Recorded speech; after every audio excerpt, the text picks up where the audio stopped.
पिछले 3-4 दिनों से जो घटनाएं घट रही हैं और लखीमपुर पर जो विपक्ष की सियासत हो रही है, इस पर मैं कुछ कहना चाहता हूं।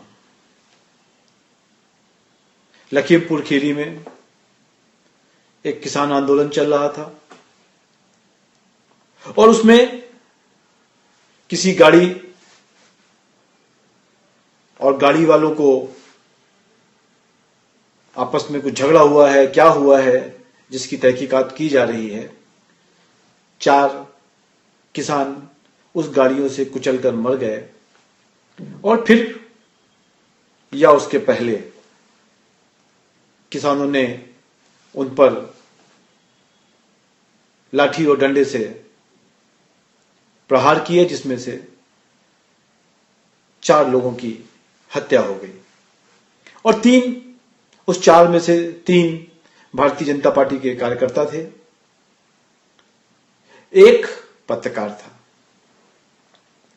सियासत चल रही है तब से। विपक्षियों को लगा कि ये क्या है, कहीं ना कहीं ये चूक ना जाए हम, तो हम इस जो हत्या हुई है, ये जो कांड हुआ है, इसका राजनीतिक कैसे फायदा उठाया जाए, इसकी एक होड़ लग गई। रविवार का यह केस है। उत्तर प्रदेश सरकार ने और टिकैत जी के माध्यम से जो मृतक के परिवार थे और सरकार के बीच में एक सुलह हुई 24 घंटे के अंदर, और सरकार ने किसी भी विपक्षी पार्टियों के लोगों को वहां कूच करने नहीं दिया, पहुंचने नहीं दिया। मामला शांत हो गया, सुलह हो गई। अब देखिए क्या क्या हो रहा है। प्रियंका गांधी, जिन्होंने अपने कभी जीवन में झाड़ू नहीं लगाई, वो झाड़ू लगाते हुए फोटो खिंचवा रही है और कह रही है हमको वहां जाना है। राहुल गांधी जी 2 प्रदेश के सीएम को लेकर लखनऊ पहुंच गए,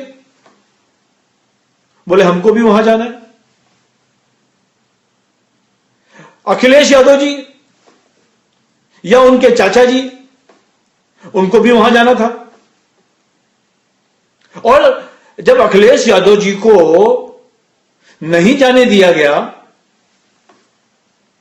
तो उन्होंने क्या किया, जो उनकी सिक्योरिटी की जो गाड़ी थी पुलिस की, उसी पे आग लगवा दी। इनके पिताजी का पैसा है। बहुजन समाज पार्टी के सतीश मिश्रा जी ने भी एक प्रेस कॉन्फ्रेंस बुलाई, कहा हम भी जाना चाहते हैं। आप पार्टी के घड़ियाली आंसू संजय सिंह, राघव चड्ढा वहां पहुंचने की तैयारी में।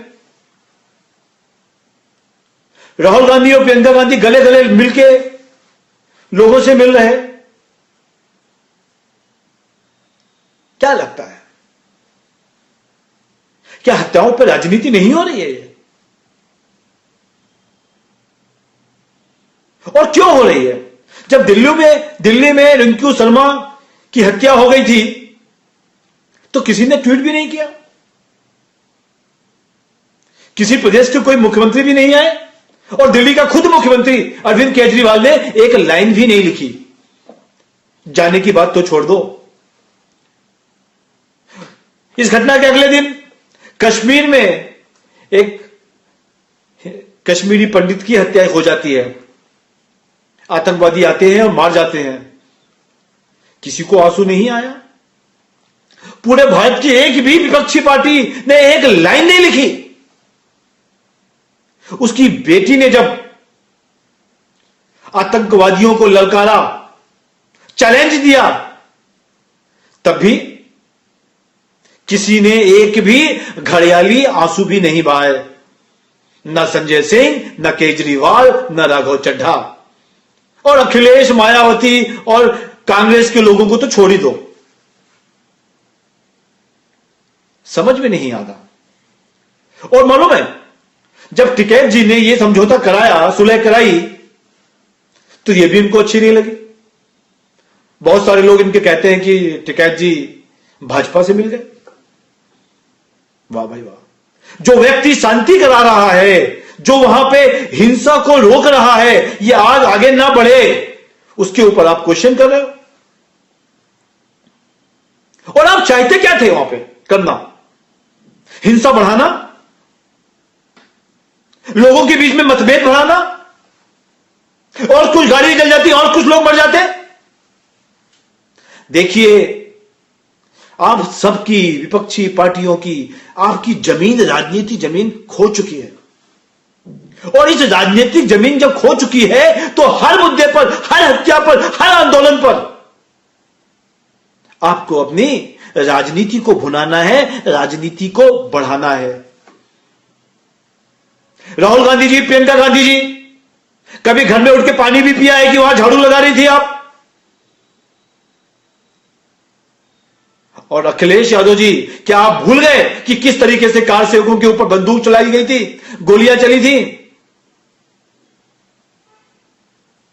देखिए मायावती जी, सतीश मिश्रा जी, और आप पार्टी के ये घड़ियाली आंसू बहाने वाले संजय सिंह और राघव चड्ढा और केजरीवाल, होश में आओ। ये घटनाएं कहीं पे भी हो सकती हैं, उस पर राजनीति नहीं करनी चाहिए। कोई पागल हो गया ड्राइवर क्या कि सबके इतनी भीड़ के ऊपर गाड़ी चढ़ा देगा, और जिसको मालूम है यदि चढ़ाएगा तो उसकी मृत्यु हो जाएगी, लोग मार डालेंगे। हो सकता है कि उसने अपनी जान बचाने के लिए गाड़ी संयम से बाहर निकल गई हो, कोशिश की हो, संयम से बाहर निकल गई हो। ये सब चीजें जांच में जब होगी, एसआईटी बनाई गई है, उससे पता चलेगा। और तब तक रुक जाओ। परंतु नहीं, कहीं ना कहीं कोई ना कोई राजनीति का ऐसा पॉइंट छूट ना जाए, कहीं ना कहीं कोई ना कोई और कहीं कुछ इसका लाभ ना ले जाए। ये तो आपको दिन पर्यंत, पूरे दिन इसकी कोशिश रहती है। 4 किसान मरे, उसके लिए तो इतना होना, जो 4 और लोग मर गए उसके लिए भी तो थोड़ा सा आंसू बहा लेते। वो क्या कोई गुंडे थे? वो भी भारत के नागरिक थे। जब 2 लोगों के, 2 ग्रुप के बीच में झगड़ा होता है तो केसेस दोनों के ऊपर लगाए जाते हैं। ये कैसे हो गया कि खाली 4 लोगों को आप सब लोग पैसा देने की बात कर रहे हो, और जो 4 लोग दूसरी पार्टी के लोग हैं, जो वहां के सब भाजपा शासित लोगों की पार्टी के कार्यकर्ता हैं, उसके ऊपर आपको एक भी आंसू नहीं आ रहा है? उनके परिवारजन नहीं है क्या? दुख आता है, बहुत दुख होता है। क्या ऐसे मामलों पर गृह राज्य मंत्री को इस्तीफा दे देना चाहिए?